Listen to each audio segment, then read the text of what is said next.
பையனை போய் வந்து நீ மோரியா மலையில போய் பலி கொடு அப்படின்னு சொன்னபோது கூட ஆபிரகாம் அதை கீழ்ப்படிந்து போய் அவர் அப்படி பலி கொடுக்க போனதுனால, அவர் கீழ்ப்படிந்ததுனால he was blessed.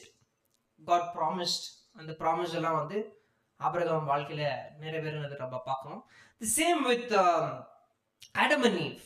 When God said not to eat the fruit of that tree, good and knowledge, good and bad, good and evil, knowledge of good and evil, அந்த பழத்தை சாப்பிடாதீங்கன்னு சொன்னபோது அவங்க அதை கீழ்ப்படியாம போய் அதை வந்து செய்ததுனால வந்து அவங்களுக்கு வந்த விளைவு, they disobeyed God. They disobeyed God. So in return God cursed the land.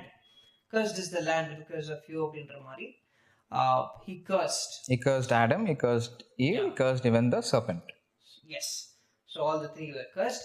So இதுதான், this is my understanding, that if you obey you are blessed, if you disobey you are